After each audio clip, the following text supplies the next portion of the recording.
if it was aired July, let me say this, yeah. If it was aired July 2008, 2009, I would have probably already knocked a couple motherfuckers' blocks off.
And I've got to say, in all honesty, it's the biggest piece of dog shit.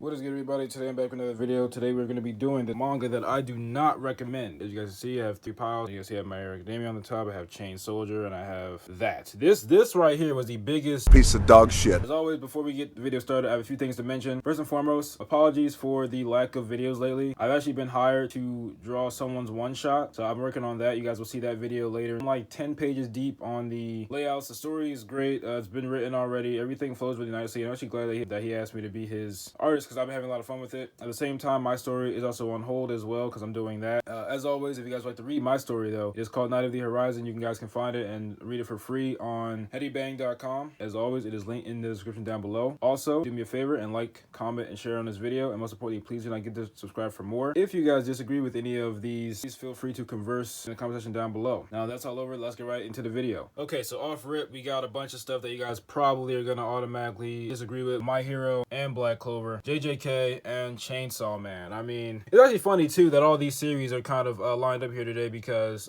these two people are friends. These two people are friends. They've drawn each other's characters. They've drawn each other's characters. So the reason why I don't recommend these is because the one thing that these series all have in common is that they all start off really good and then they quickly devolve into just absolute nonsense. I mean, JJK, talk about just contrived. You don't know what's going on. Makes no sense. I didn't see the ending about the manga after season 1 because I thought season 1 was really well done. Had a lot of great potential and then it just devolved into whatever. Black Clover is currently on its final arc because the series has jumped to Giga, so we get like 2 chapters every 3 or 6 months, some of that, and it's really ruined the hype, and you can tell that the author doesn't really care anymore about the series. That's unfortunate. My Hero, I mean, you guys would think that I hate My Hero. I love My Hero. It's just that the story really just took a dive. I want to say the story took a dive after we got Star and Stripe. I think the story really started to devolve after they switched the main point to the story. Basically, after Deku comes out of his vigilante arc, I guess you could say, and they switched the story from how I became the #1 hero to how we became the #1 heroes. So the entire narrative changed. So now it placed the focus not on Midoriya, but on his entire classmates, and all of them, or most of them, are not that interesting. Chainsaw Man. I really loved and enjoyed Chainsaw Man when I was reading it. I literally bought all 11 volumes because I didn't know there was going to be a second part. I bought every volume before the anime came out. I didn't think the anime was that good as well. Not to say that it was poorly represented. I just think that because I knew what was going to happen, it wasn't really as exciting. The reason why I don't recommend Chainsaw Man is because your investment is completely wasted toward the end. Now, for those who haven't read it or anime only, I'm gonna come out and say it because I don't want you guys to get caught up in the same trap that I did, which is basically all your investment is for naught because at the end, literally all the main characters die. Aki dies, Power dies, who else died? I mean, they all just died. Denji, he kills Makima with a chainsaw in the most bizarre, contrived way possible, and it is just not good. So that's why I don't recommend any of these stories. Okay, here we go with the next batch. So we got Chain Soldier, Miss Nagatoro, Call of the Night, Rent a Girlfriend, and Heart Gear. I mean, where do I even start? Again, I lined them up because they all kind of have like a similar theme to them. These are all like lovey-dovey, 2 main character kind of stories where it's like, you know, you got the girl and the guy, prostitute, vampire fantasy, the stubborn cute girl who likes the loser main character, perverts doing pervert things.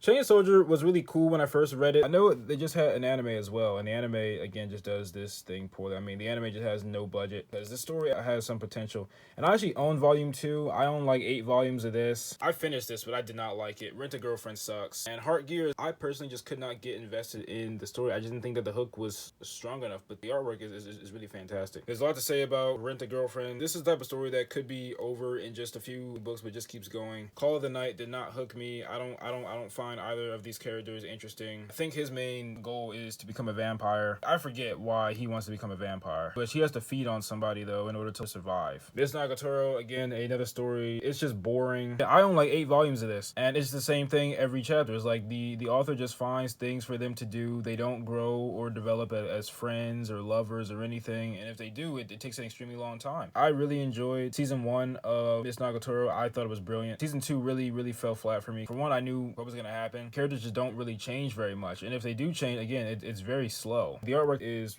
beautiful in this book. If you guys look at Kyra, I looked at Miss Nagatoro for the basis of her character model. At least I did at first. Now I look more so to One Piece. I really hate Rent a Girlfriend. I mean, because again, this is another story where it could be over in just a few chapters. I forget her name, but she is the worst girl out of the entire lineup. The main character like spends racks on her. The main character went so broke that he had to get a job just to pay her to hang out with him. It is just pathetic. And there's a girl in here named Ruka-chan, and I think we all agree that Ruka-chan is best girl. The main character won't take the girl who actually likes him. He'd rather go with this thing right here. And again, with Heart Gear, the artwork is beautiful. The story just did not hook me. I mean, talk about disappointment, waste of time, embarrassing. These are the books that I decided to collect from Saturday AM. If you guys are familiar with the YouTuber Wyatt Manga, I talked about Jay Odin in my first video, and there's Clock Striker, which I was really excited about all of these. Well, actually, no, this right here was the biggest disappointment of them all. I bought these 2 first, and then I later got Clock Striker. Clock Striker came out later. I enjoyed these 2, but I'm gonna tell you why I put them on my list though. Let's just start here. This is It's the biggest piece of dog shit that I have ever heard.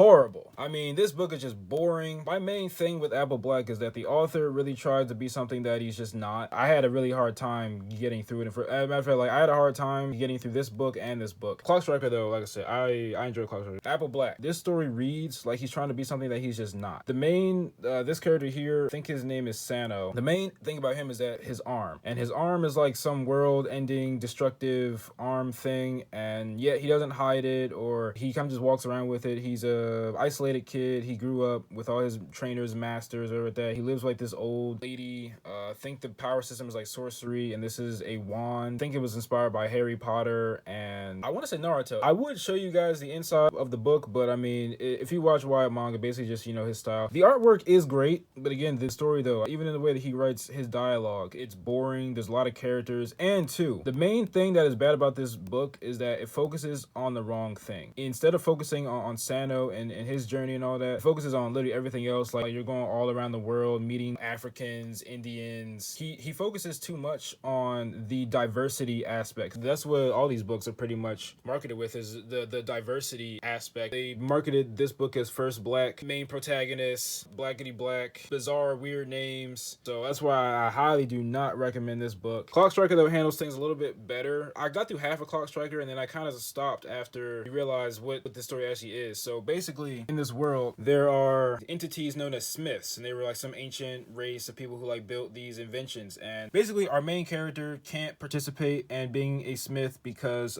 she's black, because she's a girl, but also because she's black. And so you have this chick right here, which is like her master, or whatever that sensei, who's gonna teach her how to become a Smith. And I think she wants to become a Smith because I think her mom is sick. Brother is into gang violence. Her teacher is a scumbag, and that's about as far as I got with it. Because again, I was like, all right, this is just stereotype blackness, whatever. Hammer. Now, I really like Hammer. I read this entire book. I bought volume 2. I didn't open it yet and read it, but Hammer really had me hooked toward the middle of the series, but it took a really long time though to get there. This is, I want to say this is a self-insert, but not really. Basically, Hammer is a guy who, he's basically Luffy. I believe his dad goes away a lot, so he went to go chase his dad down, and he ended up in a new world of sort, and he ends up underwater kingdom. Basically, if Luffy went and stayed on Fishman Island. The reason why I don't recommend it is because it's not, none of these stories are really necessarily unique. Like, none of them really do anything different, especially this book. We're not gonna talk about that. These stories don't really do anything different. They're all gimmicky. They don't push any boundaries or attempt or try to do anything different. So that's why I don't recommend these overall. But if I had to, you know, say something nice about them, the artwork, the story at least tries to be unique and different. Tries. Cass is actually a pretty cool character, and I think that this story is well written. I don't recommend long-term investment for either of these and the ones I showed previously. Okay guys, so that's pretty much gonna do it for this video. As always, if you guys would like to read my story, it's called Night of the Horizon. There's always linked in the description down below. Please make sure you guys give the video a thumbs up, like, comment, and share. If you guys disagree with anything on this list, please do so down in the comment down below. Peace.